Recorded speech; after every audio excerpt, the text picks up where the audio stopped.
What I'm going to try to do is give people some background on this whole issue of essentially the uh, Anglo-Dutch empire of money, what it is that we've been living under. And really, although we now live in a world which is threatened by mass genocide and world war as a result of the collapse of this empire of money, the fact is that humanity has been living under this for a very long time. And the reality is that if you look at the history of the human species, uh, it is, at least in recorded history, because, look, the human species um, goes back at least 1.5 million years, 2 million years, where there is positive proof of archaeological and other proof of what you could identify as human activity, not just bones and DNA, but actual human activity. However, recorded history only goes back about 7,000 years, which is not a very long period of time. All of recorded history, 6 to 7,000 years. That's it. Um, and once you go back more than about 3,000 years, the first half of that recorded history is pretty sparse. There's some stuff, but it's not really until you get into about 1,000 BC or something that you begin to get any kind of extensive recorded history. So we're talking about, in the realm of the history of the universe, the history of the galaxy, of the planet, or even of our own species. We're talking about a recorded human history which is relatively brief. And the reality is that during almost the entirety of that history of the human species, we have lived, humanity, in various parts of the world, has lived under systems of empire. We've lived under systems of rule which is, in fact, completely incoherent and at odds with the nature of our own species. And as a result of that, and particularly as a result of the enormous economic and cultural decline of the United States and Western Europe in the last 50 years, since the assassination of John Kennedy, and we're talking here about 2 generations, because of the incredible moral, cultural, and scientific and economic decline during this recent period, people actually have no concept, most people today, of the true nature of the human species and what a real human society is. They take for granted as axiomatically, as axioms, what they consider to be human nature or just, the way things are. And one of the ways you see that is in the way people think about money. Because, most people just think about money as sort of a matter-of-fact thing. You have a society, everyone's trying to get ahead. There's money which is printed, which we used to have gold and silver, and before that, seashells. Didn't the cavemen trade seashells? And before that, God knows what people had. And the Indians had wampum and beads. And so there was a means by which you could define the value of what something was worth, whether it's an ear of corn or the skin of a beaver. And you have an economy in which you have buying and selling and trading and people trying to get ahead. And this is looked upon as if it is part of nature, as if it is self-evident, as if it, people recognize that there are governments, that we have governments, and that governments have certain legitimate roles, and, liberals and conservatives and libertarians and socialists can differ on what those goals might or might not be, but whatever you think the role of government is or isn't, should be or shouldn't be, um, it is generally assumed that there is this sort of realm, universal realm of economic activity, what you could call the free market, but, without getting into the ways in which people interpret the term free market, this sort of universal realm of human and economic activity, which, whether it's regulated by the government or whether it's left unchecked by people who want to do that, this is still out there. It's independent of government. No matter where you go in the world, people are making shoes or computer parts or growing food or investing in this or investing in that. And there's all this economic activity which just exists out there, right? And government might intervene into that. Government might try to reform it. Government might try to do some things. But this independent money system, this independent market system, is almost an axiomatic part of society, of life, independent of what any particular government, does or doesn't do. Now, that's not true. That's the system of empire. That is not what it means to be human. Everybody accepts it today. Everybody accepts it. But it is fundamentally not true. If you look at the history of the human species, if you go back to one of the things that Lyndon LaRouche has brought up over and over again as the sort of a defining moment in the evolution of the human species, is he talks about the discovery of fire, the use of fire.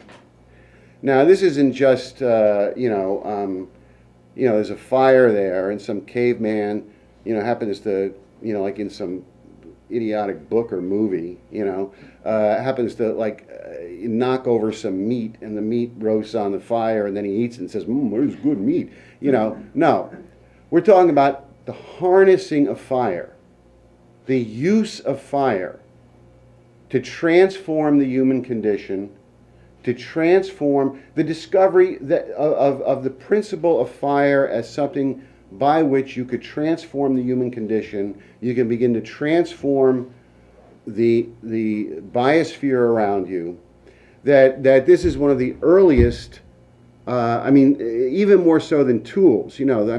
People think of, the Stone Age as sort of very primitive. People with, like Flintstones or something. Whereas in fact, if you look at some of the later Paleolithic Stone Age tools, they're very, very sophisticated, very sophisticated. But even more so than tools, because there are animals that do use tools. Now they use very primitive tools, and they never improve the tools. The sea otter that breaks, an oyster or what do you call those things? Like what? A mussel, a clams, whatever, with a rock, the sea otters were using the same rocks to break the same kind of clams, 5,000 years ago, or, they don't show a lot of innovation, But animals, there are animals that use tools, but the discovery of fire is something different, because it's a discovery through which a principle is established by which you can begin a process of improving and transforming both nature and the human condition. Now, obviously, that's not the only thing, but Lynn talks about that. Now, in fact, what is all animals in nature live in a very fixed relationship with nature.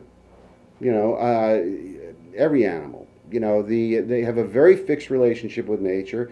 That fixed relationship never changes over hundreds or thousands of generations. They are incapable of changing that relationship with nature. That's why all these idiots who talk about dolphins and monkeys and what have you, they're just crazy. Because, dolphins and monkeys live exactly the same today as they did 5,000 years ago, 50,000 years ago, 100,000 years ago, or whenever they came into existence. There has been no change in their relationship with nature, in their ability to sustain a higher population, in anything that they do. They are part of in a certain kind of way, a fixed realm of nature, although obviously nature is not really in and of itself fixed. But their relationship with nature is fixed.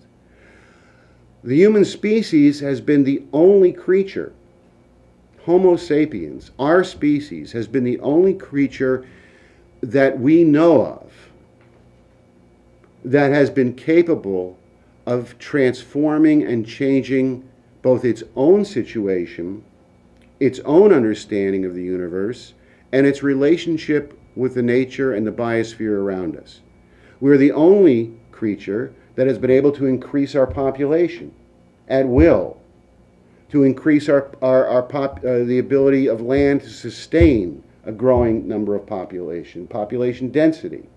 We're the only creature that has been able, that is capable of increasing our use of energy, and to transform that.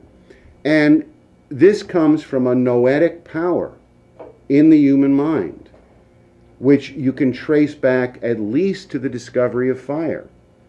And if you look at many of the things, and unfortunately, the archaeological records are very, very slim. I mean, people think there's all these archaeological records laying around of societies that existed 50,000 or 100,000 or 500,000 years ago, and it's not true. It's once you get back before 10,000 BC, it's pretty slim.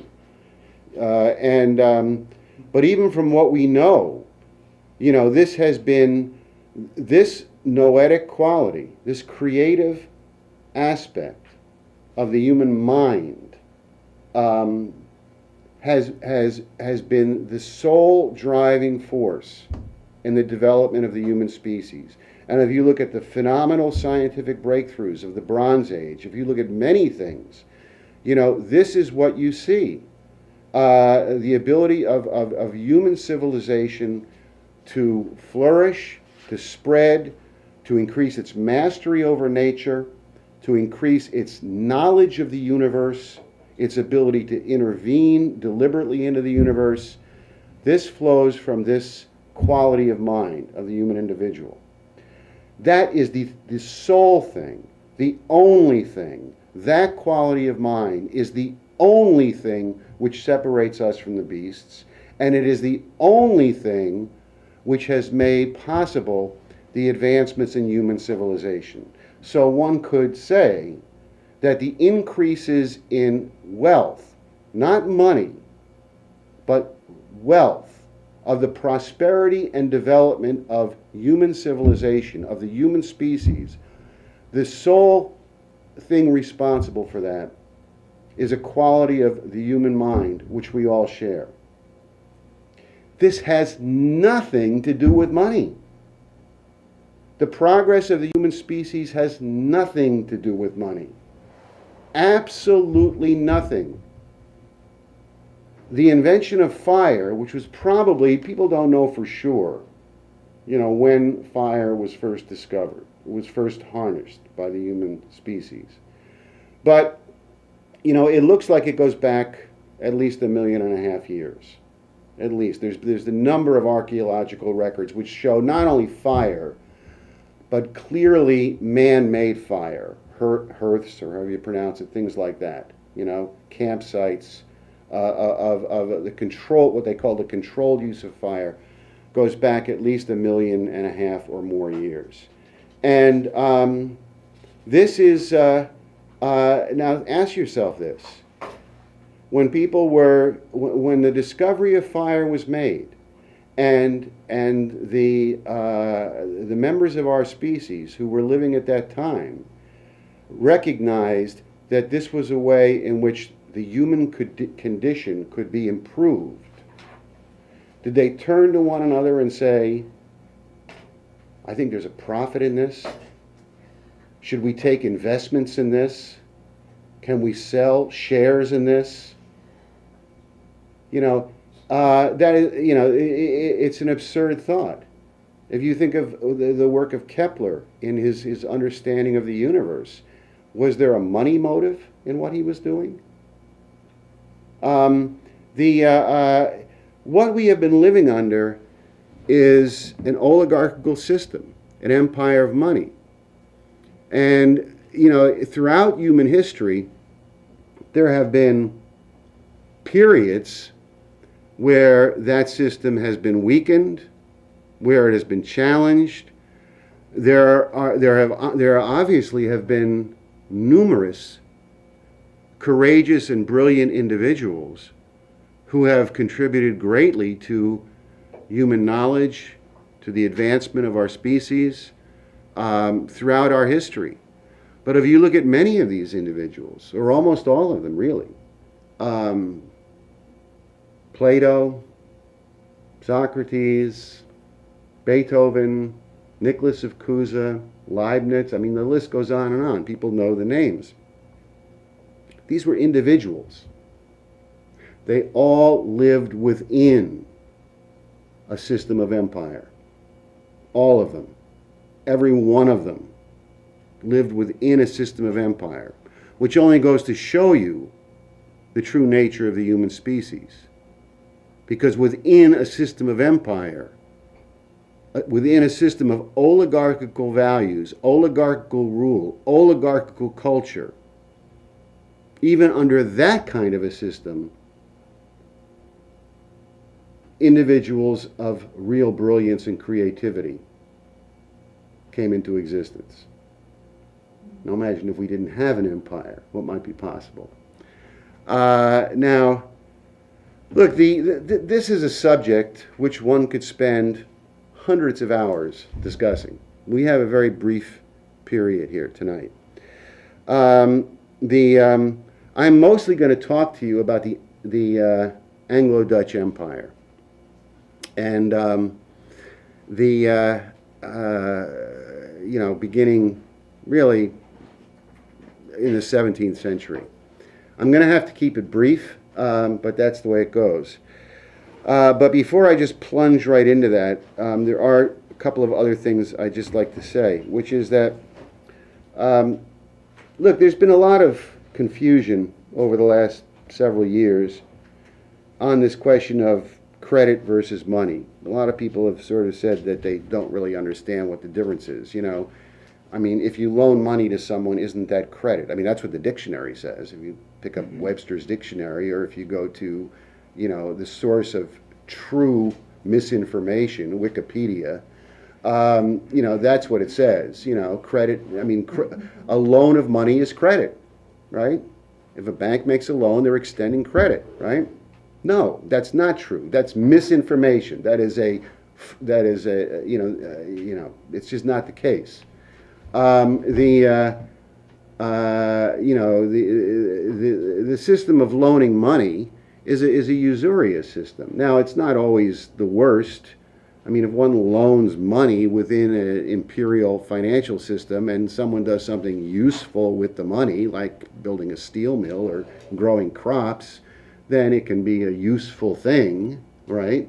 If they get a loan from a bank under the Federal Reserve System and they do something useful with that loan, okay, that's fine. But that's not a credit system as defined by Hamilton, as what Lynn is talking about today.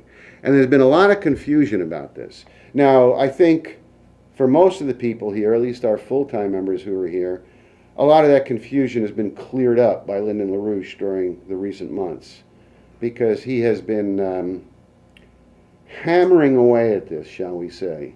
And I think he has gotten to the point where most people have sort of figured out what he's talking about.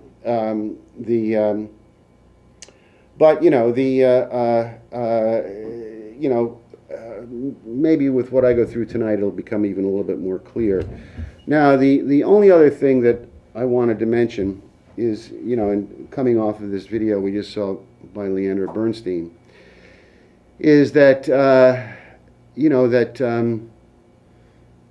I think it is abundantly clear to everyone here that none of this at this point in time is an academic issue.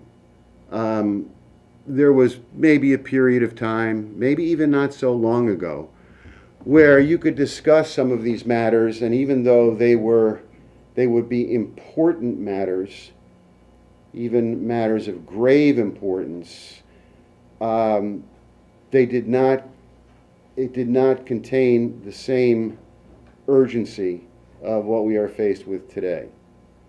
We are at a point right now where this imperial financial system is dying. It's dying very fast. It's at a point of rapid breakdown.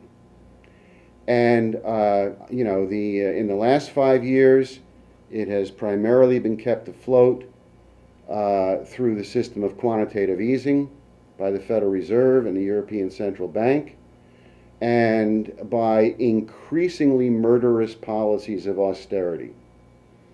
That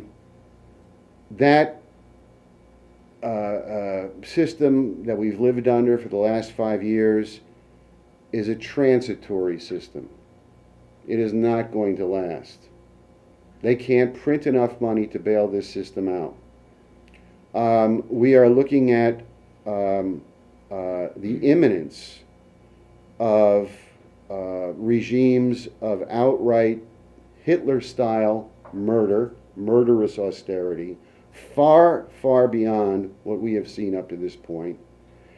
And we are looking at the very real danger of world war, particularly if nations such as Russia and China refuse to knuckle under to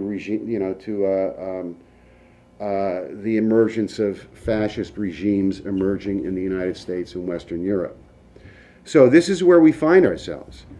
We either have to kill this system or it's going to kill us, literally.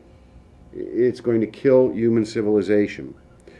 We have reached a real point, and in some ways you can say that there have been crises in the past. There have been profound crises in the past. There have been crises in which half the population of Europe died, and that's happened more than once. It wasn't just the bubonic plague or the Black Death. There have been crises throughout human history, a collapse of systems, which of far-reaching proportions. But we're at a much different kind of crisis today, and in an era of thermonuclear war. So this is thermonuclear weapons. So there is, it sounds trite. You can repeat it and the words sort of could echo hollowly unless you are willing to take them into your heart. But this is a life and death situation we are in. And people should make no mistake about it. It is absolutely life and death. We have people in London, on Wall Street, and in other locations, who are willing to do anything to maintain their positions of power. And that is what we are now going into. So, this is what we have to get across, and, it is the case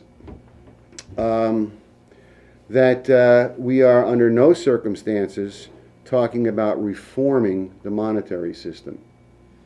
We're not just talking about splitting up investment banks into investment banks and commercial banks and that kind of thing. We're talking about destroying the power of the financial empire, eliminating it from the planet, bringing into existence a system of credit modeled on the ideas of Alexander Hamilton. And if we can do that in the United States, essentially this will force every country in the world to do it. Because as you even just saw what Leandra went through, we will simply refuse to do business with any banks that do not honor our standards. So the this is what we are intend on doing. Now, to get to the heart of this, so I have a tendency to ramble on here. So to get to the heart of this, it's impossible to go back to the origins of the imperial money system. First of all, no one knows what the origins are. Certainly the Roman Empire was essentially an imperial money system. And if you go back earlier, even into Babylon, where the temples were used as the treasuries, and the monies of the emperors were kept in the treasuries, in the temples guarded by the priests, you had financial systems, imperial systems. And, so the origins of it are not known, really. But anyway, if we started going back to Babylon and Rome, we'd be here until, 5 o'clock in the morning. So we're going to start with the modern era, so-called, although, a little earlier than now, which is that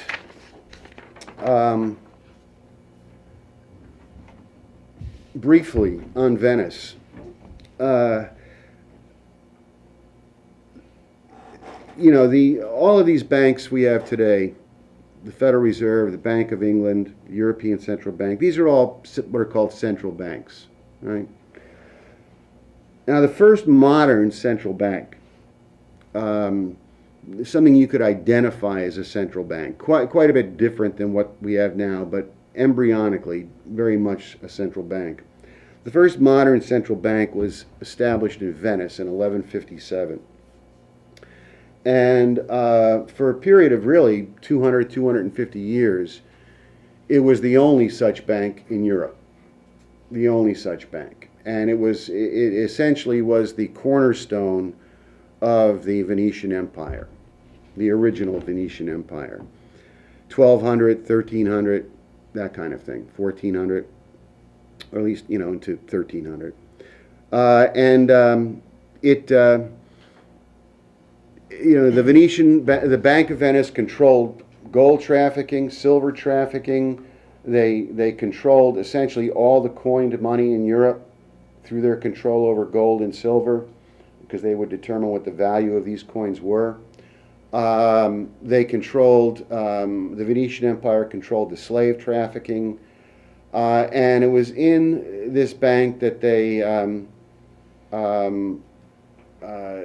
began, that essentially they established in embryonic form, the sort of the beginnings of central banking in terms of usurious loans and this kind of thing. Now, this went on for several centuries, and the details of it are not that important right now. But in 1582, and there were a couple of banks that along the way that were set up in imitation of the Bank of Venice. There was a central bank established in Barcelona in 1401. There was a central bank established in Genoa in 1407. And this sort of thing. And then you got also the development of what became known as Lombard banking, and this is the famous banking houses, which all collapsed during the banking collapse of the 14th century. The House of Bardi, the House of Peruzzi, the House of Ascanoli, all these banks that collapsed around 1330, 1340, which were primarily all based in northern Italy. Italy was the center of this, but it was Venice where the strings were pulled, because Venice controlled the gold and silver, which allowed them to, like for instance, the Florentines printed their currency, the florin and other things. The Mongols had their currency, and the Arabs had their currency. But these were all based on silver and gold at one time or another, and the Venetians manipulated the silver and gold markets and were able to essentially control all of this. And anyway, this existed for several hundred years. As people know, it all collapsed in the 14th century with the mass bankruptcies. They had, this was a system based entirely on usury. The famous story of the King of England. Everyone says that the banking collapses in 1340 were caused because the King of England repudiated his debt, which is not really true. But it is the case that all of these kings and princes and the nobility of the time were massively, massively in debt to these Venetian and other Italian bankers, and it all collapsed around 1340. But anyway, in 1582, another bank was created in Venice. This is called the Banco della Piazza di Rialto, or is a lot of times called, it's just called the Banco della Rialto, the Rialto Bank. And this was created in 1582 in Venice. This is an important bank, not really because of what it did, because by 1582, Venice was in decline as an empire. The Banco del Rialto was an important bank because it became the model for the Bank of Amsterdam and the Bank of England. Explicitly. Not just sort of, it had a little bit of influence. But the Bank of Amsterdam, which was founded in 1609, what is that? 27 years later, 27 years after the founding of the Banco del Rialto in Venice. The Bank of Amsterdam was founded explicitly on the model of this Venetian bank, right, in 1609. Now, there's a whole history to this. This is during the period of an individual that some people know of named Paolo Sarpi. It really is not possible to go into all of that tonight. But let it be said here that in the period around 1600, 1610, 1620, in this period there, during the 30 Years' War, from 1618 to 1648, you had a very, very tight alliance, economic, political, military alliance between Venice and the Netherlands. Very, very intimate alliance. When it looked like Venice was going to be attacked by the Habsburgs, the Dutch sent their fleet to the Adriatic Sea to protect Venice. When the Dutch entered the 30 Years' War after 1618, Venice financed their army. Venice sent the money up to the Netherlands to finance the Dutch army. You had a very tight alliance between the Venetians and the Dutch. Now, what began to emerge is that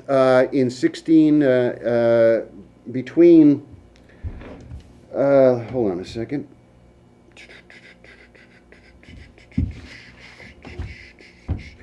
Between 1602 and 1609, there were three institutions that were created in the city of Amsterdam.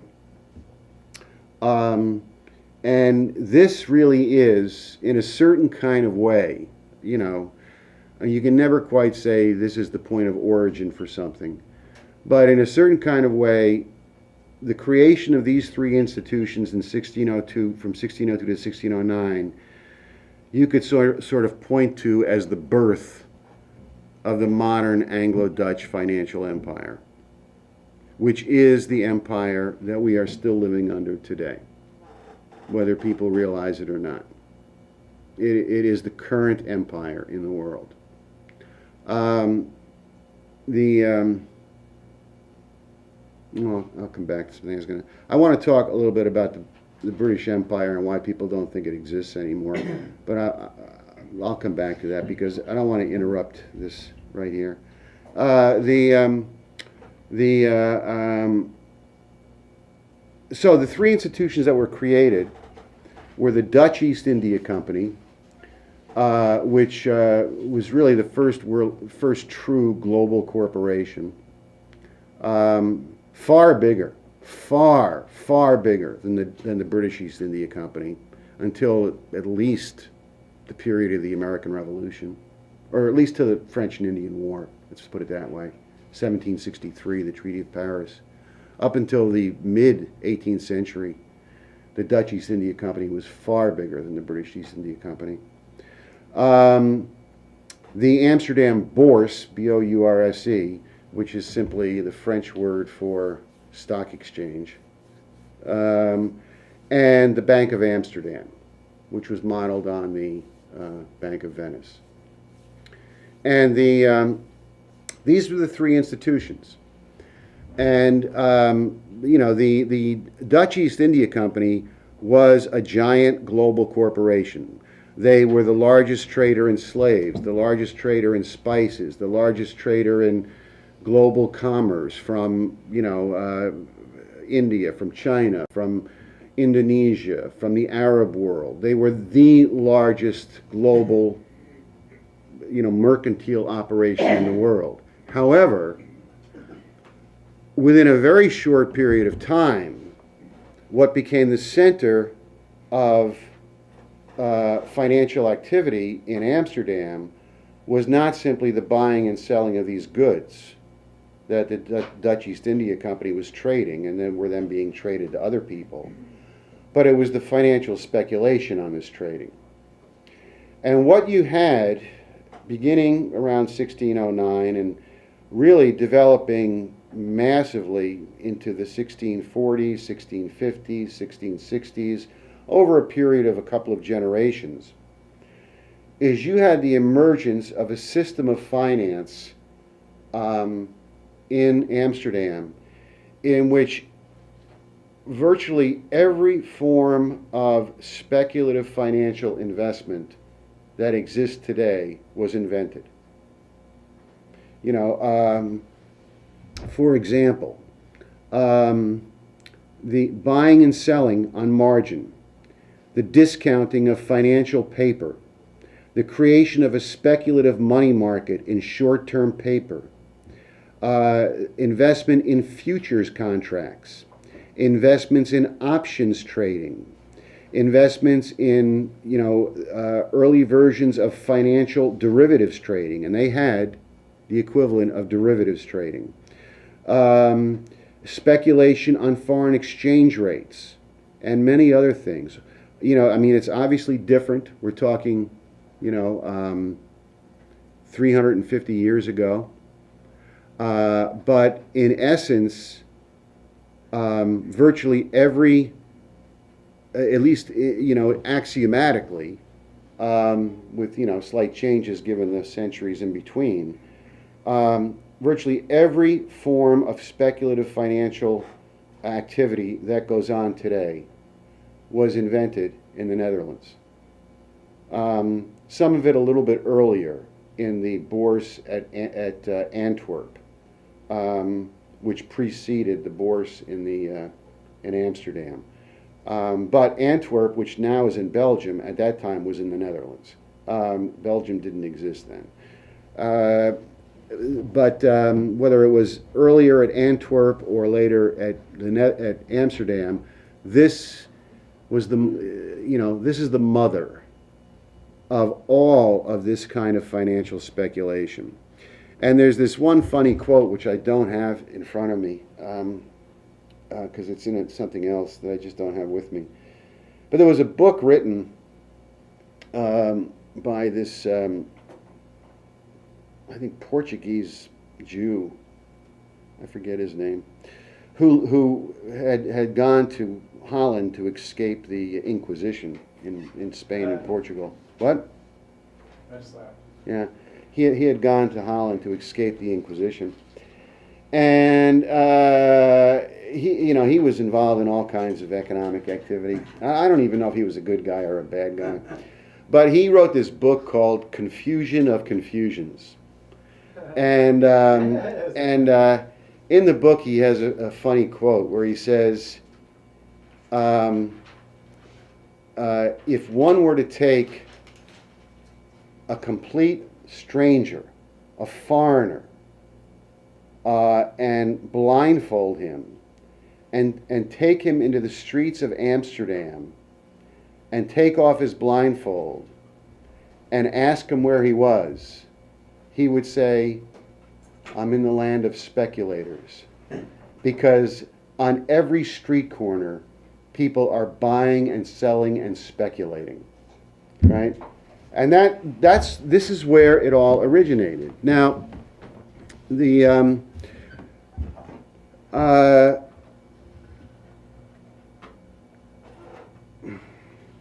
what occurred is that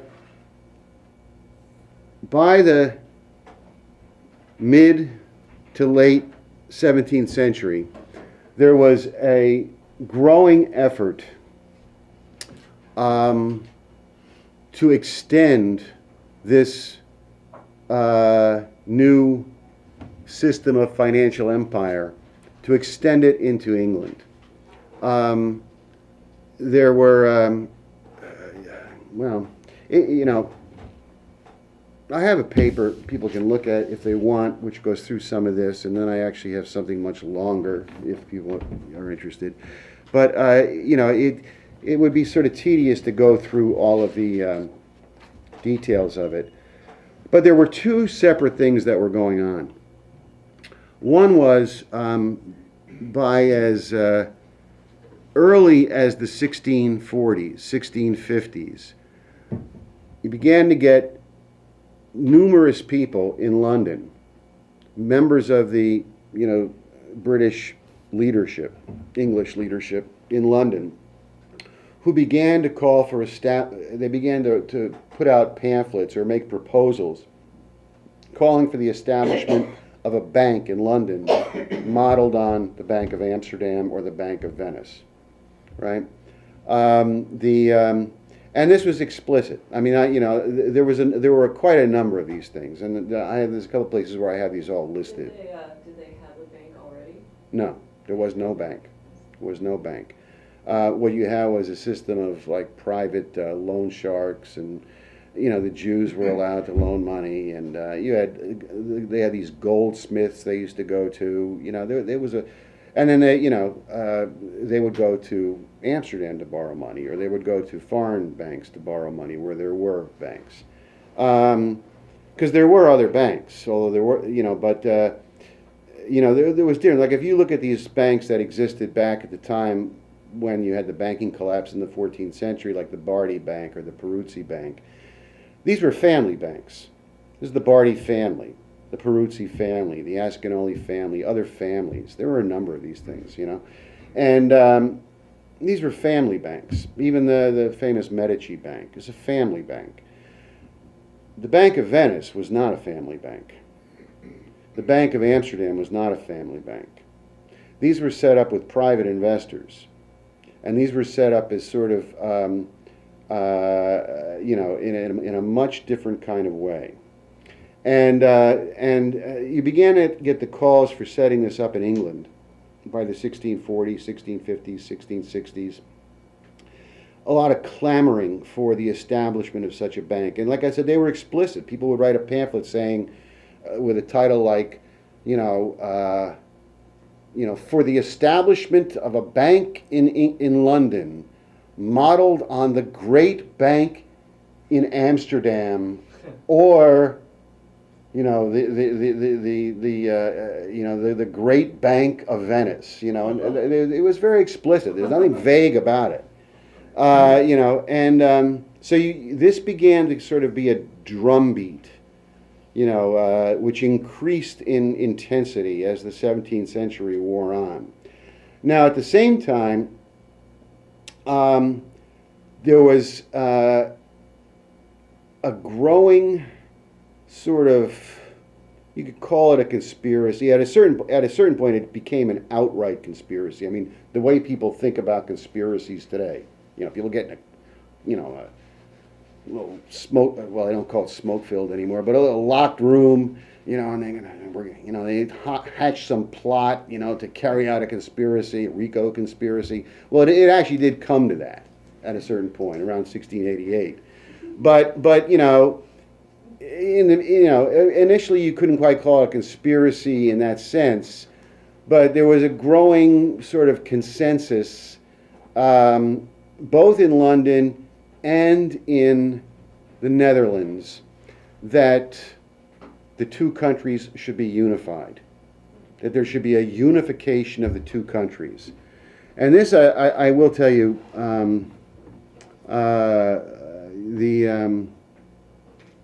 the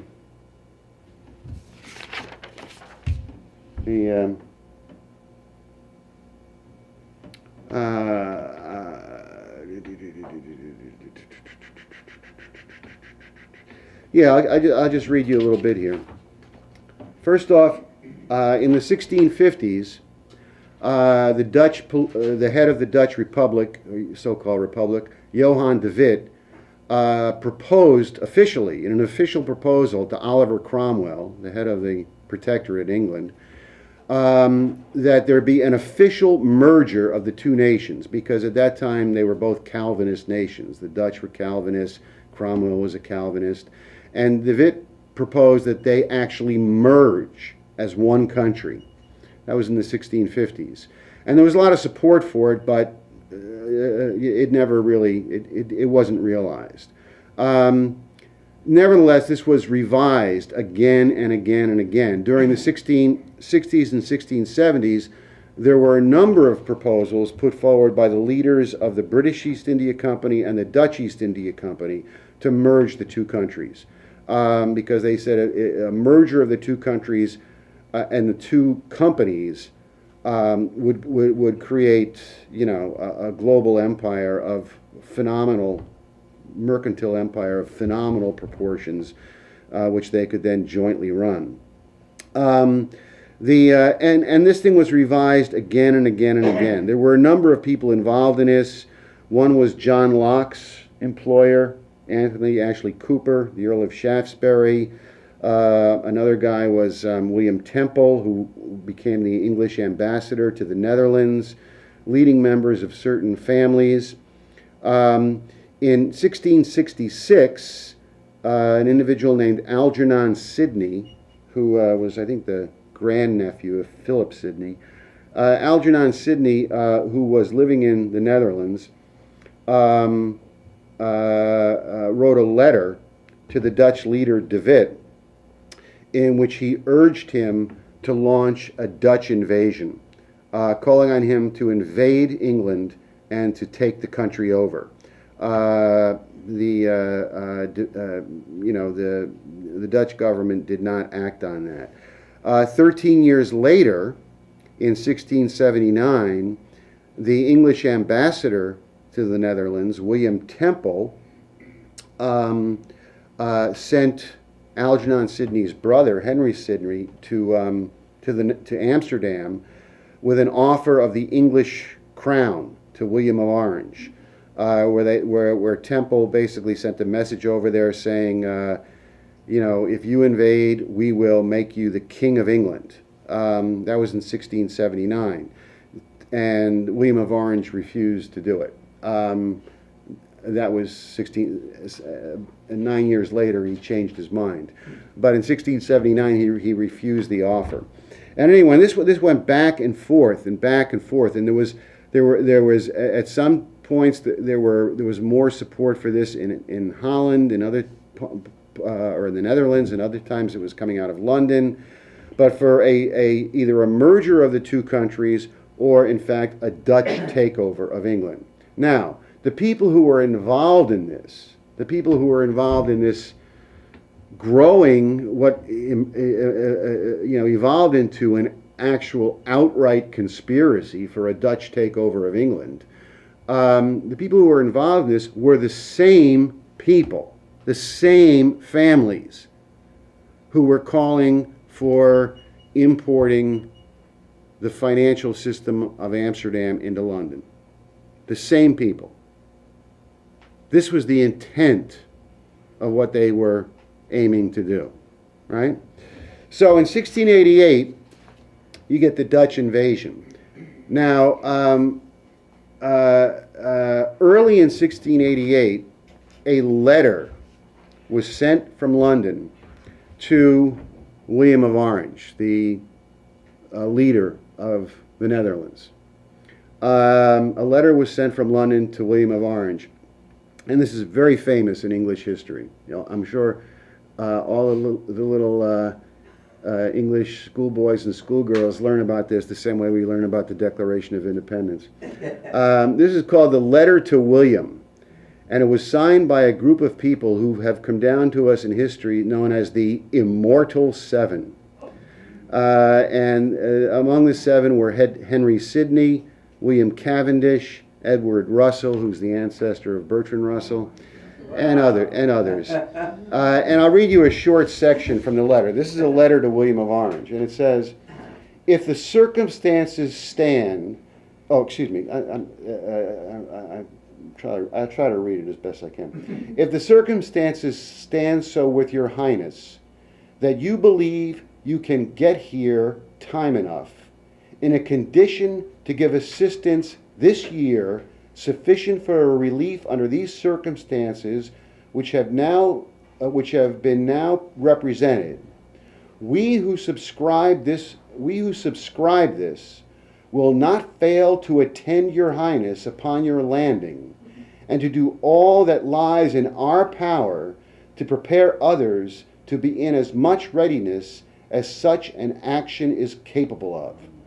So this was essentially a plea urging William of Orange, invade now. If you invade, we will back you. And on November 1st, the Dutch fleet set sail. Now, this was an invasion. This was not some glorious revolution. The Dutch fleet, that invaded England in 1688 was 4 times larger than the Spanish Armada of 100 years earlier. Everyone's heard about the Spanish Armada, Prince Philip, Queen Elizabeth, Spain almost took over, but their fleet was wrecked in this storm, That was only 100 years earlier. This fleet was 4 times larger. Tens of thousands of soldiers, thousands of cannon, massive artillery, horses, everything. And when they landed, they were greeted by these people who had invited them, and then within a very short period of time, a fairly large chunk of the English nobility, not all of them, but a fairly large chunk of the aristocracy rallied to the side of the invading forces, including the Churchills, the ancestors of William Churchill, or Winston Churchill, the Cecil family, the Montague family, the Hyde family, the Talbot family. They all rallied to the side of William of Orange. And in a fairly short period of time, the English king, James II, put up some resistance, but he lost a couple of battles and he gave up, And it did, the handwriting was on the wall and he gave up. And William of Orange let him escape, the country. I think he went to France. Maybe he might have even gone to Rome at some point. But now, so by 1688, late 1688, the Dutch. You got to realize, by Christmas of 1688, London, capital, is patrolled by Dutch soldiers. This was a Dutch takeover. Now they didn't merge the two countries. They kept the crown separate, right? But it was, in fact, a Dutch takeover by Christmas of 1688.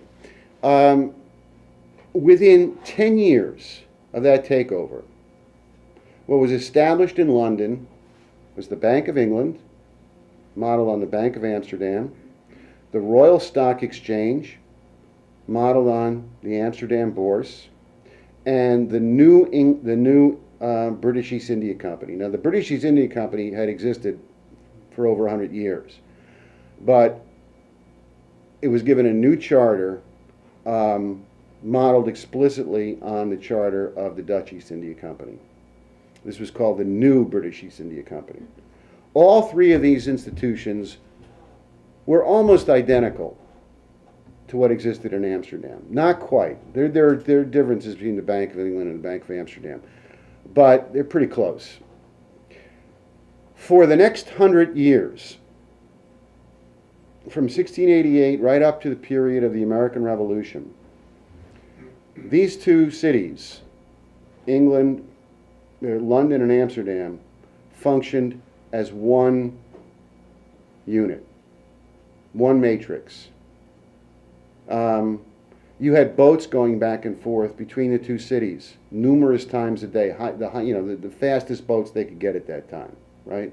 Whatever they happened to be, But I'm sure the speediest ones, and they would be going back and forth several times a day, with stock quotes, with prices, with futures contracts, with on the and the trading of the trading of the two bourses was centered on five companies: the Bank of England, which was privately owned; the Bank of Amsterdam, which was privately owned; the British East India Company, the Dutch East India Company, and the South Sea Company. And the trading in those five stocks became the basis for then all of the financial speculation. And of course, it mushroomed from there. But it functioned as one unit. Now over time, and initially, both militarily, commercially, in terms of actual trade, mercantile trade, and certainly financially, Amsterdam was the more powerful of all of the two cities. Now, even after the British became more powerful militarily, and even after British trade surpassed Dutch trade, Amsterdam was still the financial capital, really down almost to the period of the Napoleonic Wars, but certainly down to the American Revolution. Amsterdam was the financial capital. But over a period of time, gradually, the power shifted into London, right? And that relationship, which obviously has gone through a lot of changes in the last 200 years, that relationship really still exists today. Now, I really don't know what kind of a financial center Amsterdam is today. I mean, Amsterdam, Holland, the Netherlands has gone through a lot of hard times over the years, conquered and reconquered,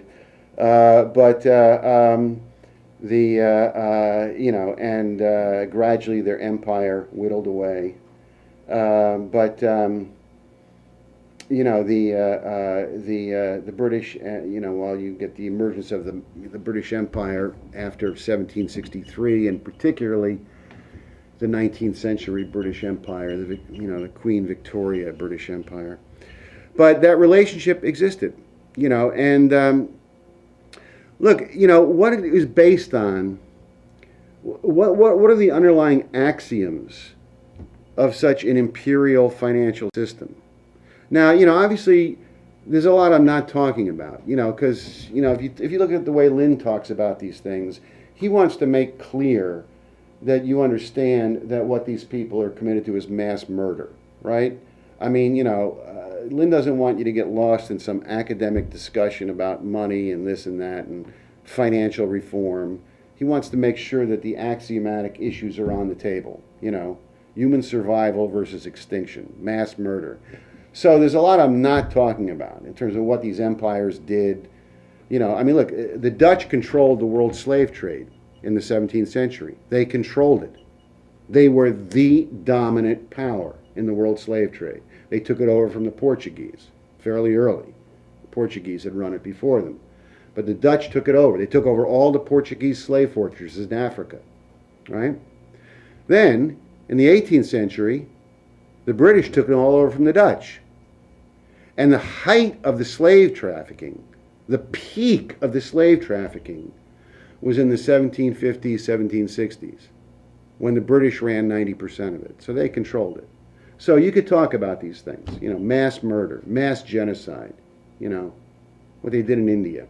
But, there are time constraints. But what are the axioms of this financial empire they set up? What's the axiom? The axiom is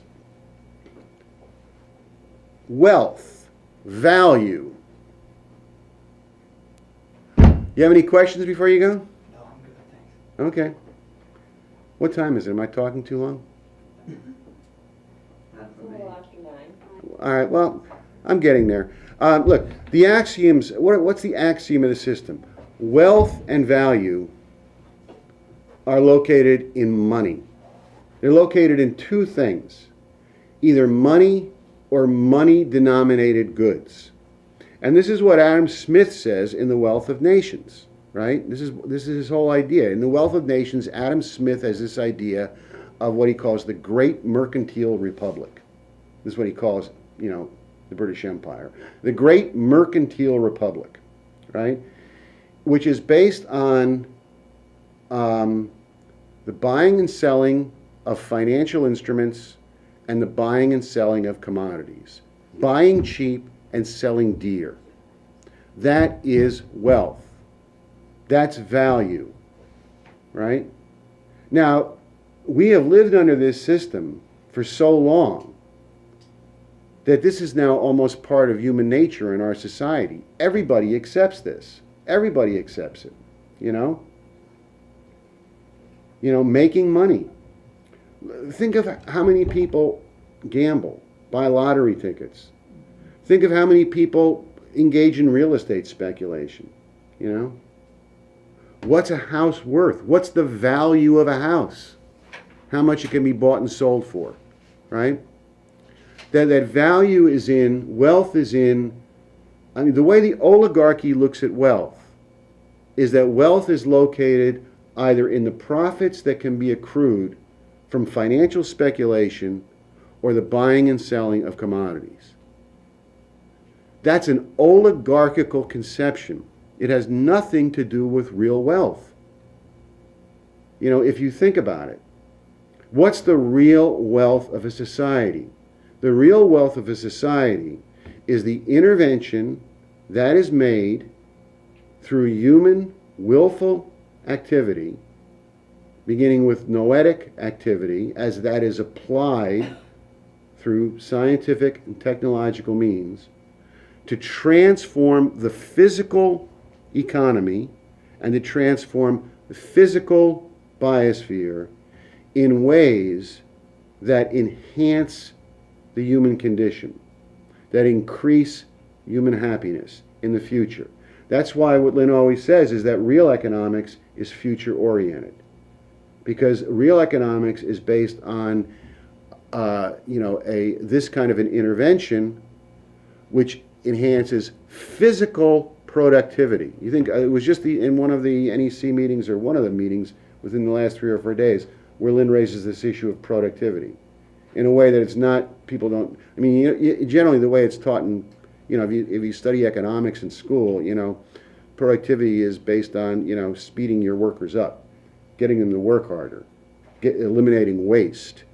But, real human productivity is based on this kind of a conception of investment, right? As opposed to, and that's wealth.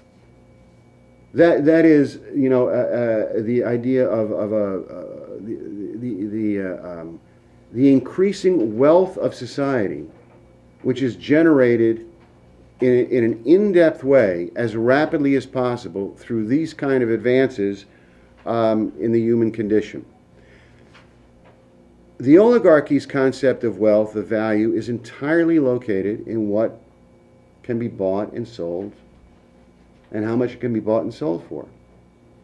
And increasingly, it's a system, particularly over the last 50 years, with all the deregulation since 1971 and then the 1980s and 1990s, it's a system based on buying and selling of profit, buying and selling financial, instruments.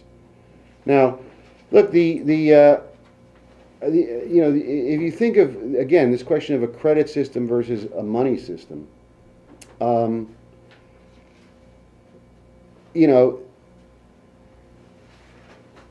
this is the fundamental difference. This is why loaning money has nothing to do with credit. If your intention is to loan money to make more money, that's not credit. If that's where you're locating value and wealth, loaning money to make more money. Look, money is simply a thing. It's an object, and it's really a fictitious object. It doesn't even really exist. It's man-made. But nevertheless, money is a thing. You can count it, take it out of your pocket. It's a thing. It's dead. It's dead. It has no life. The oligarchical financial empire is a dead thing. Credit is not a thing. The credit system of Alexander Hamilton is not a thing. Credit is an action. It's a transformative action, right? In which, human cognition, the power of human cognition is conduited tangibly through the extension of credit into investment in the physical economy in ways that improve the human condition, that increase man's power over the biosphere. It's a transformative action. That's what NWOP is all about, right? Now, this is what we mean when we say that that we're not out to reform the financial system. We're not out to put checks and balances on the London and Wall Street financial empire. We're not out to get rid of the worst of their abuses.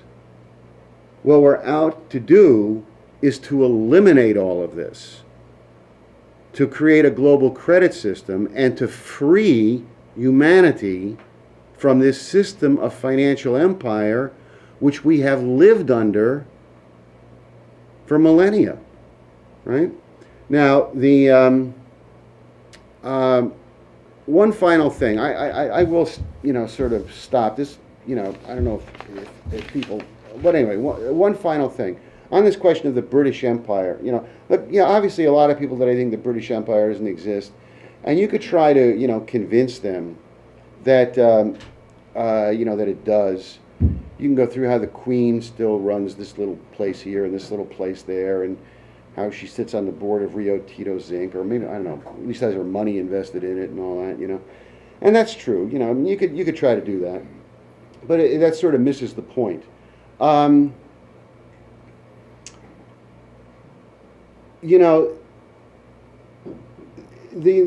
oligarchical system, the empire, there was a famous quote from Lord Palmerston, the British Prime Minister, a guy who hated the United States of America.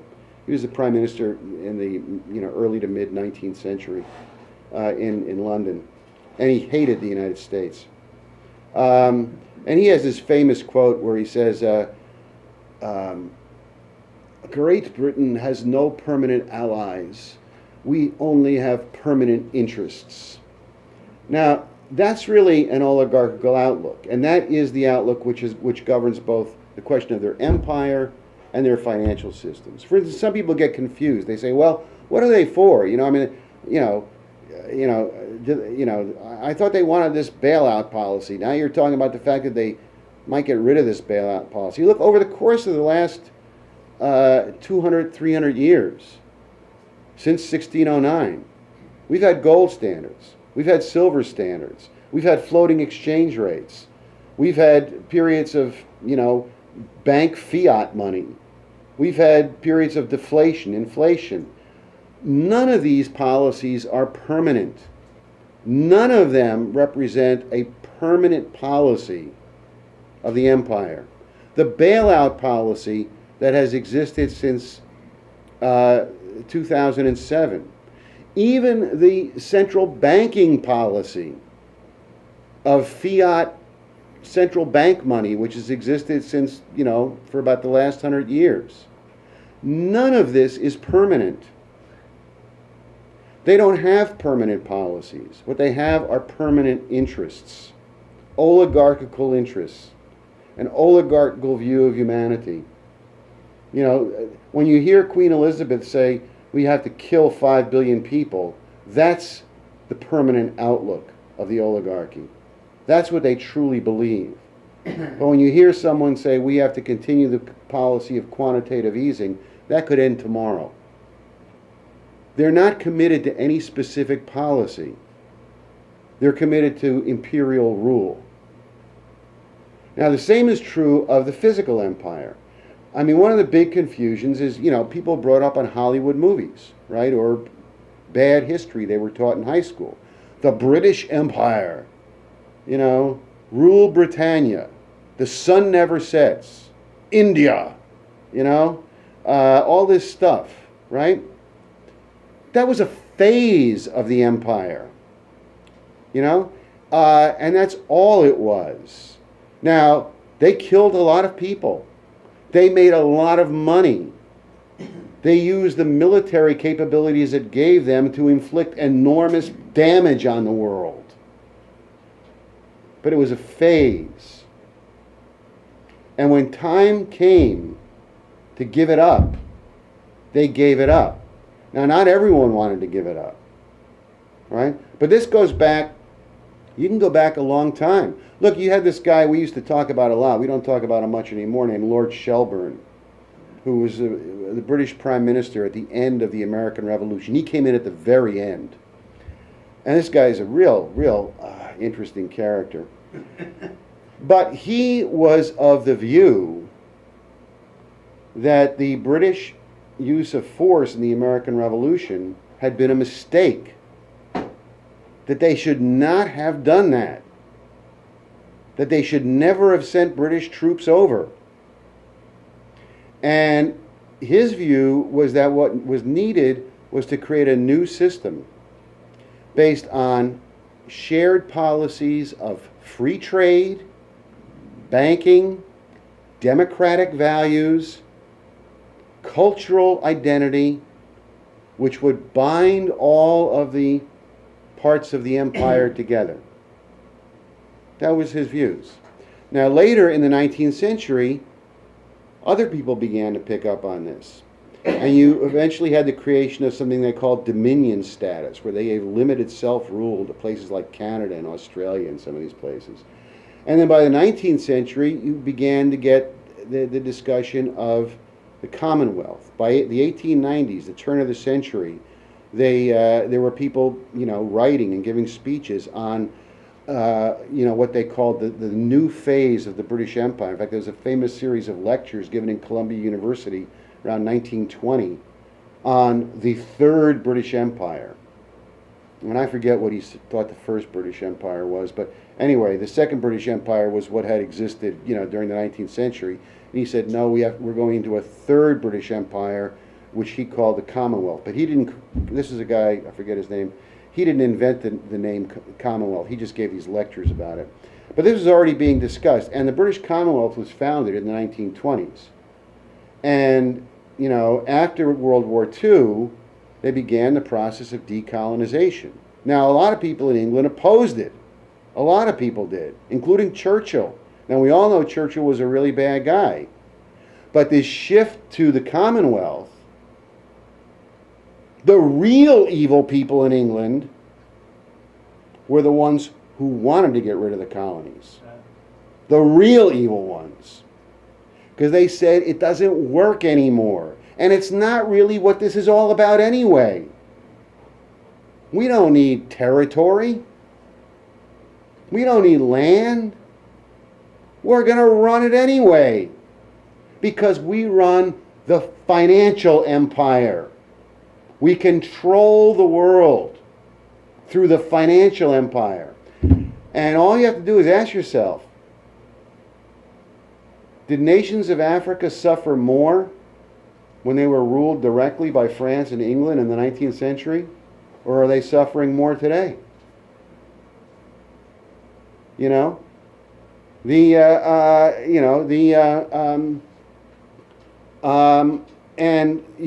eventually jettisoned almost all of the colonies, and this was deliberate, not because they wanted to get rid of the empire, but because it was no longer feasible to keep it, and they didn't need it, because the real empire was centered in the financial institutions, in the power of their money system. And that was how they were going to rule the world. Right? Now that's the system which is coming crashing down today. And these people will do anything to save themselves. Anything. Anything to save themselves. Unless we drive a stake through their heart. Now, there's a lot I'm leaving out. But I don't want to talk till midnight. So why don't I stop there? and open it up for any questions or discussion. Mike? What proposals are coming Say it forth loud, we for got the someone new on the phone. phase?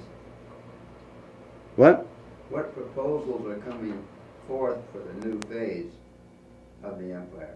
Well, you see, I mean, obviously this bail-in thing is sort of that's a shift, because the bailout is just quantitative easing.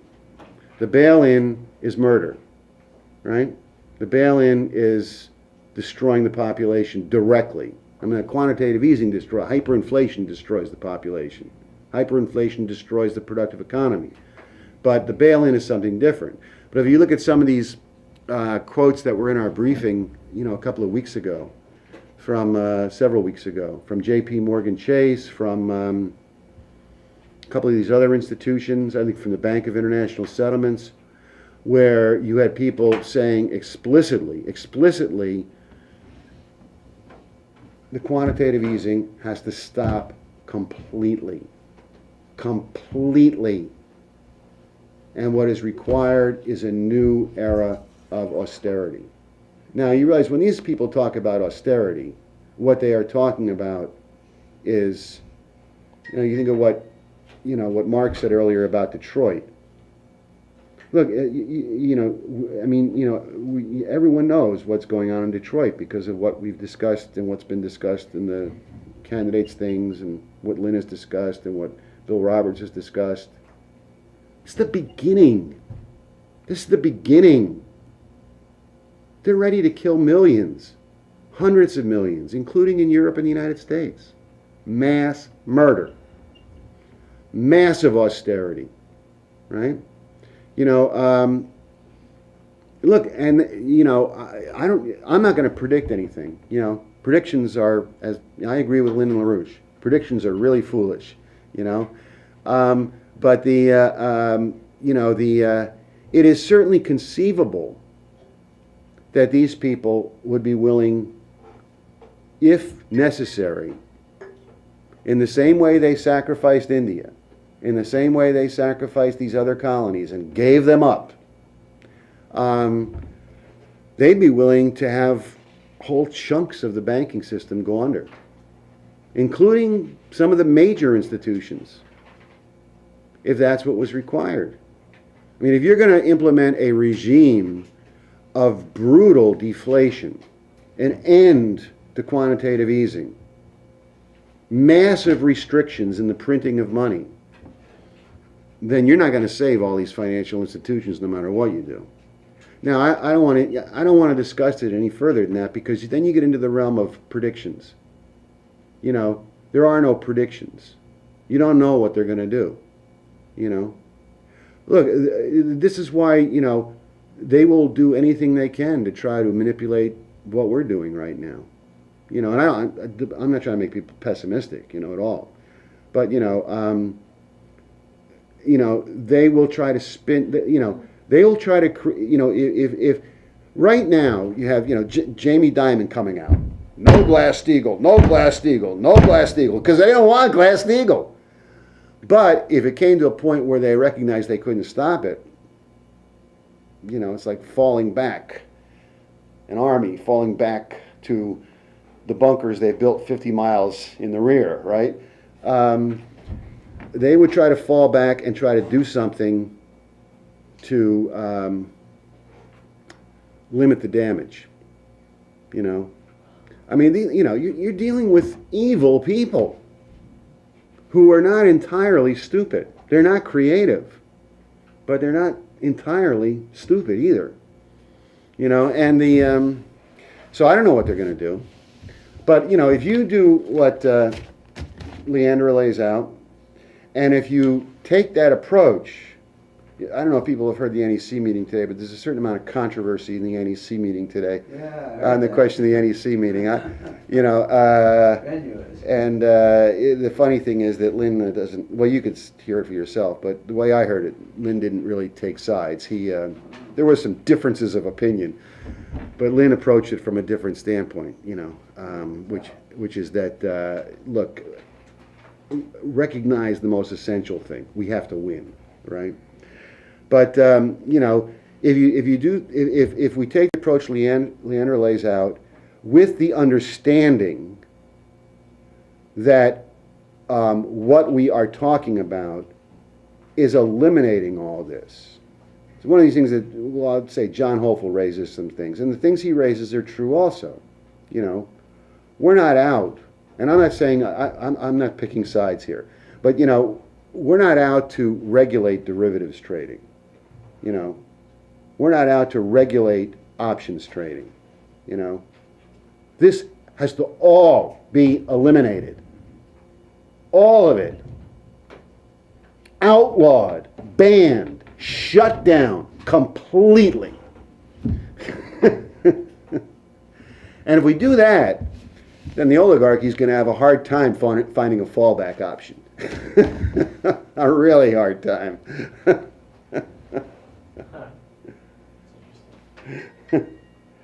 So, do you have any questions or anything?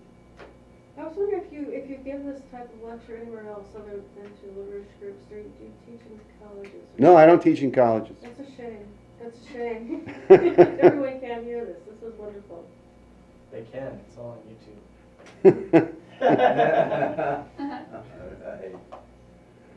Will they is the question. Well, let me ask you this, under the original Glass-Steagall, did they have options and all this other stuff going on? No, look, I'm not a complete expert on what Roosevelt did, but I know a fair amount about it. Obviously, they didn't get rid of the Federal Reserve System, but he did two things. One is he put in he handpicked the Federal Reserve Chairman. He got rid of the guy who was the Federal Reserve Chairman, and the guy he put in charge was one of his guys. So the Federal Reserve was cooperative with Roosevelt during the New Deal period. But secondly, he completely bypassed the Federal Reserve. He made the Federal Reserve almost a vestigial organization through his use of the Reconstruction Finance Corporation and other agencies. It wasn't just the RFC. He essentially established a credit system without really establishing a credit system de facto. He did it de facto without really doing it legally. Without abolishing the Federal Reserve and all that, and establishing a national bank. It was a credit system that they established. And secondly, yes, they didn't outlaw investment banks, but I don't know what these investment banks were doing. For instance, there were no derivatives tradings then. There was no derivatives tradings. The kind of stuff that a lot of the stuff they do today just didn't exist back then. But there was options trading, and options trading is just gambling. Because in options trading, you don't own anything, right? I mean, you're just speculating on what's going to happen with something. You know, I have an option on something, and I'll buy and sell the option. What is that? You know, they passed legislation which outlawed options trading in 1933. All options trading was abolished, outlawed, and it had existed. And there were other kinds of speculation. The only type of speculative activity that I know of, I mean, in terms of financial speculation, because you could say people speculate on real estate or something, but in terms of paper speculation, the only thing that I know that he allowed to continue, but again, at the same time they outlawed options trading, they passed laws which severely restricted this as well, which is they allowed a limited amount of futures trading to exist related to farm products, agricultural products. You could buy pork belly futures and things like that. But and I don't even know if you really need that. But anyway, they allowed it to continue. But it was, before that, there was a lot of kind of futures tradings going on. They abolished 90% of the futures trading. They limited futures trading to certain kinds of agricultural products. But bear in mind, this is also during the same period that they passed parity pricing for farmers. So farmers were getting, a decent price, what have you. But most futures trading was eliminated. All options trading was eliminated, outlawed. Almost all kinds of financial speculation was eliminated. Now, I don't know what they did with what investment banks did, since there was nothing to speculate on. The insurance companies were banned from anything except insurance. All of this, and banks were restricted to strictly commercial activity. So, and don't forget, banks were brought under the FDIC and became federally regulated and subject to all federal laws and regulations, right? So that kind of thing. They also, and I know less about this, and you and I were discussing this the other day. He took. There were substantial things that were done to massively limit unrestrained speculation in the stock market. Now I don't know really what you would do with the stock market. You'd have to, someone could ask Lynn about the stock market. But for instance, they banned buying on margin. They banned a lot of other practices.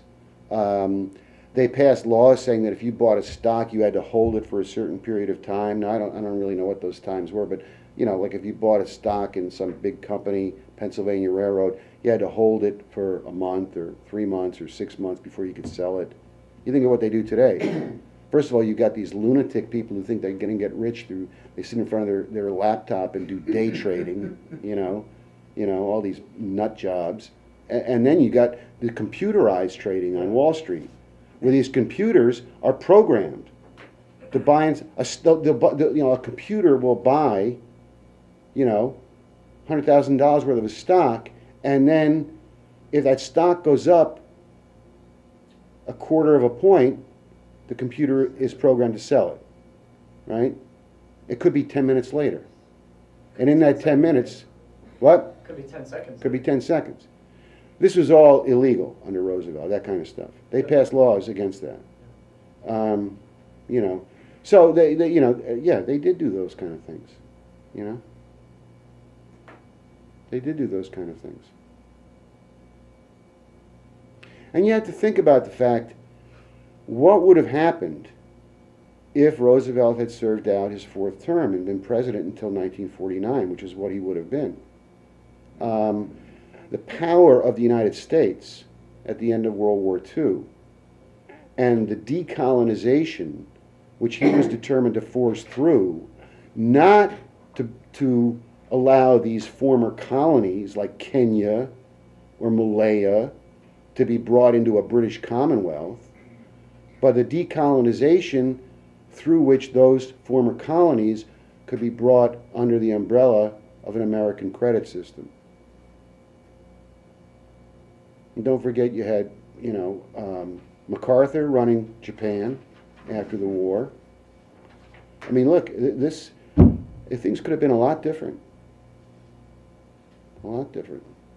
Yeah, you would have not had the whole Vietnam thing. You wouldn't have had any of it. You wouldn't have had Korea, you wouldn't have had Vietnam, you wouldn't have had any of it. You wouldn't have had the Cold War. So, any questions about the Dutch? The Dutch. Dutch are the Dutch are bad news. The Dutch were involved in Ireland, some Irish, Yes. and the stories always came down about the Dutch. They actually went into Ireland and suppressed the people and did massive, genocides and so forth. Well, William of Orange certainly did. Yeah, William of Orange. But there's a long history of people doing bad deeds to the Irish. Cromwell did as well. The Dutch were really prominent. Yeah. Songs and things about Look, there are obviously good people. Rembrandt was Dutch. There were others. Erasmus. What? Erasmus. Erasmus was Dutch. But Erasmus was from an earlier period, before the what happened to the Dutch during the 80-year War of Liberation. You have the whole Renaissance in the Low Countries up there with, Van Eyck or whatever his name was, and Jean Van Eyck and Erasmus. I mean, it was a lot of. I mean, it was a century. The Brethren of the Common Life. I mean, this was. But and also there was. Holland was one of the main members of the League of Armed Neutrality in the American Revolution. Against the British. So I mean, none of these things are, but the empire is, I mean, look, you get these conspiracy theories and stuff. It never, there's no such thing as, connect the dots. This connects to this, connects to this, connects to this. History doesn't work that way. But it is the case that what was created, beginning in Amsterdam in 1602, 1603, and then into London about a century later, was a Anglo-Dutch financial empire, and that empire has run the world since then. Really. You had the British gold standard in the 19th century.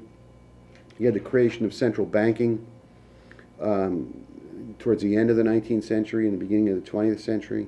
When they set up all these central banks all over the place. What was the principal idea of a central bank? They did this beginning, after the American Civil War. They started setting up these central banks, which were all modeled on the Bank of England, but these were, set up independently in these various countries. And they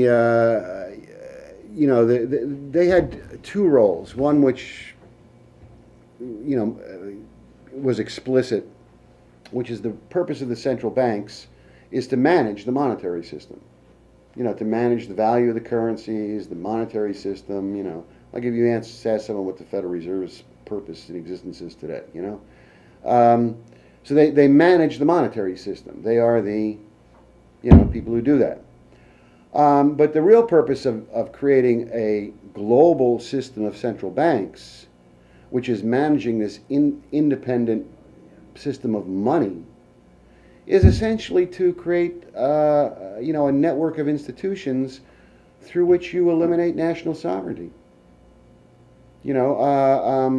Because the loyalty of these central banks is to the money system.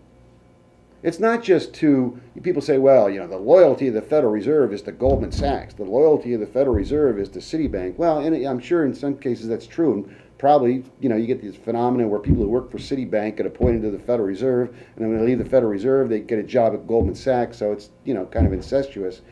But their loyalty is not to any one of these particular banks. Their loyalty is to the money system. They manage a money system which runs the world.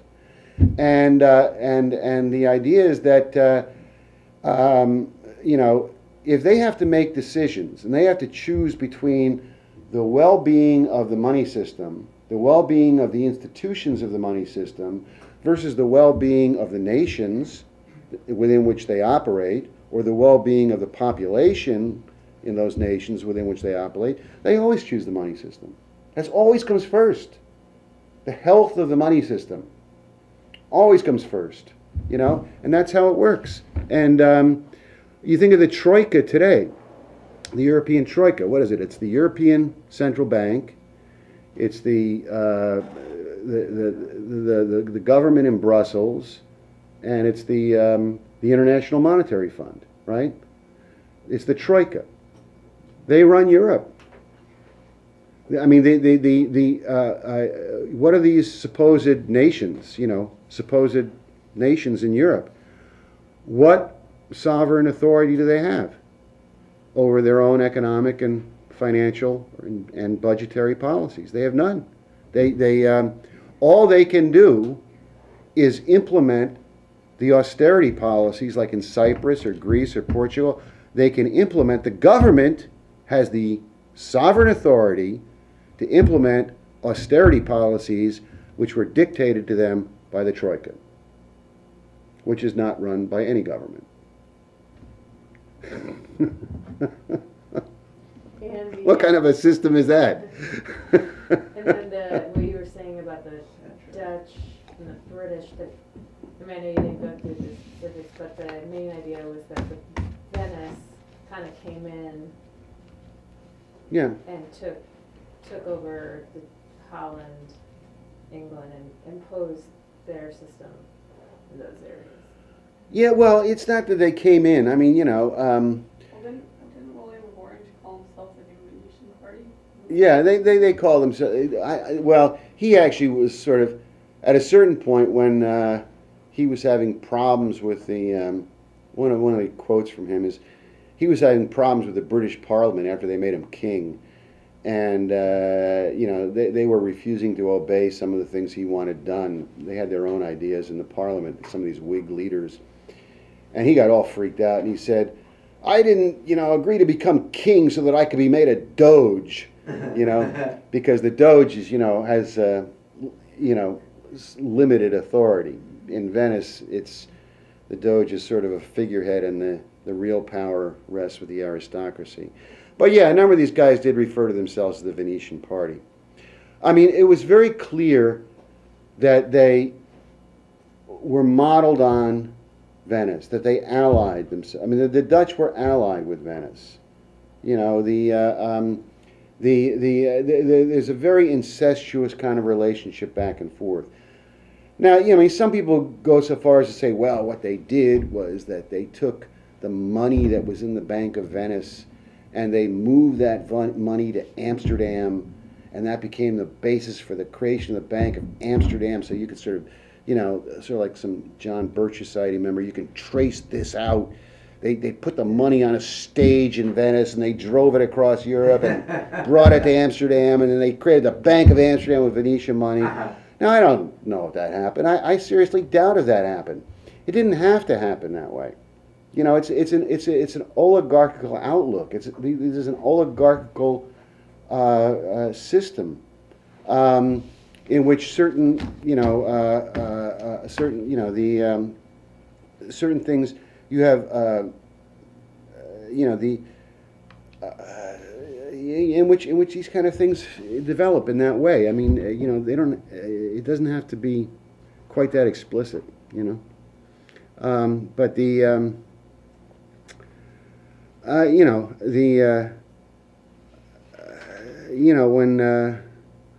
when Galileo got in all this trouble. I mean, Galileo was just this stooge of Paolo Sarpi, and when he got in all this trouble with the Inquisition, when they were going to try to prosecute him, and they were there was even the danger he might get burned at the stake. The Venetian government offered to give him not the Venetian government, the Dutch government in Holland offered to give him asylum. They said, "Come here, we'll protect you," from Rome. Come to Holland, we'd love to have you. He didn't go, but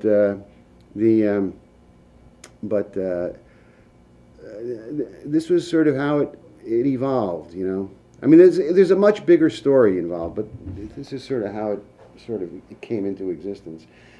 But it's not like this is the modern system.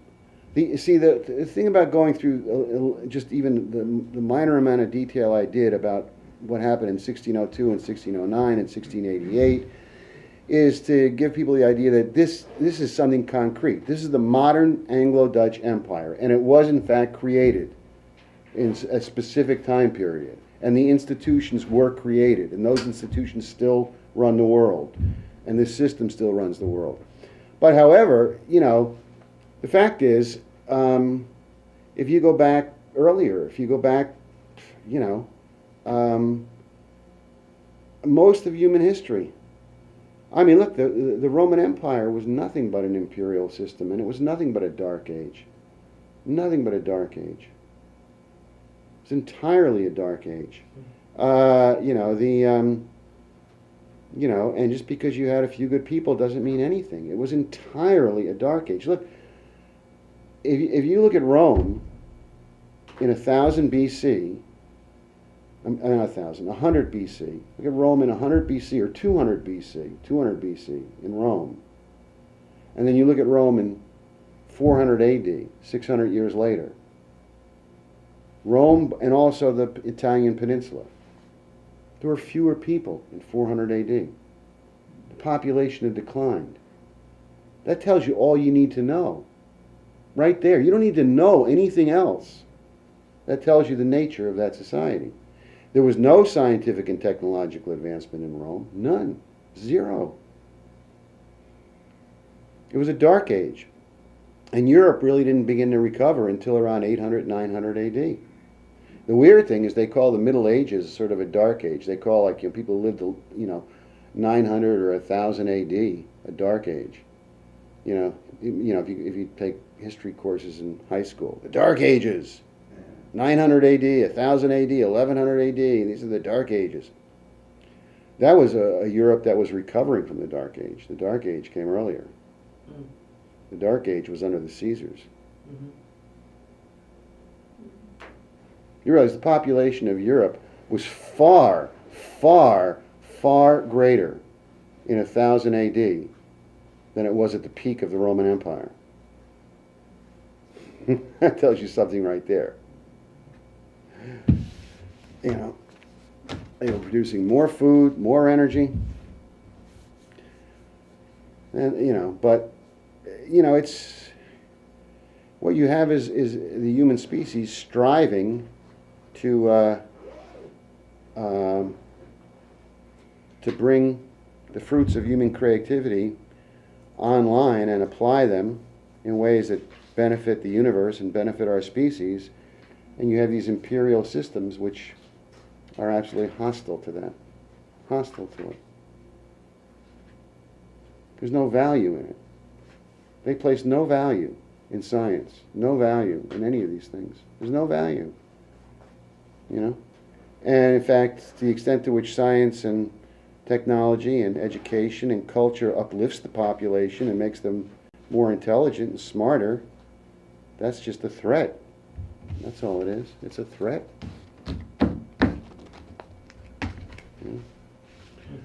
So anyway, I'm doing most of the talking here. Thanks, Bob. Any more questions? When did Venice slip out of the imperial? Well, you had the old Venetian Empire, which was sort of like from about 1100, 1050, 1100, and that sort of came crashing down in the 14th century with the banking collapses, about the 14th century. Then they sort of came back, around 1500 through 1600. They sort of came back. And that's when you had the creation of this new Venetian bank, which was then used as the model for what happened in Amsterdam. They came back. And you got sort of this second phase of the Venetian Empire. And that was very short-lived, 100 years, less than 100 years. That was very short-lived. But it was that version of the empire which was then transferred in its outlook, in its scientific method, in its financial institutions. It was essentially transferred into Amsterdam and London, right? Whereas the earlier Venetian Empire, which was an empire based on usury and slavery, that was really a territorial empire based in Venice. It was a Venetian empire, whereas what emerged in the 16th century was not so much a new empire as sort of a new financial imperial system, which very quickly moved its headquarters to Amsterdam. And after that, Venice sort of hung on for a while as a degenerate sort of society. It became very famous in the 18th century as the center of gambling in Europe. The biggest gambling casinos were in Venice. It's where John Law used to go to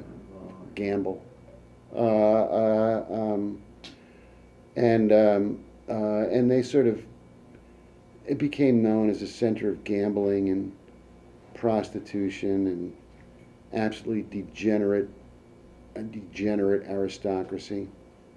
Then it was conquered by Napoleon and then eventually absorbed into Italy. What? Sort of imploded, self-destroyed itself. Yeah, it sort of destroyed itself. What they did is they set up all these gambling casinos, these big gambling. They were the biggest in Europe. Biggest in Europe. All these gambling casinos. They were called Rodati, and they set up these big gambling casinos. What happened is all of the aristocrats in Venice, all of the members of the Venetian aristocracy, literally gambled themselves into the poorhouse. They gambled all their money away. So, Just like today. So they didn't have too big to fail with it. They didn't have too big to fail, no. But at that point, no one in London, no one in Amsterdam really cared what happened to a bunch of degenerate Venetian aristocrats, Their day had come and gone. Their day had come and gone. They were a thing of the past. All right, that's it.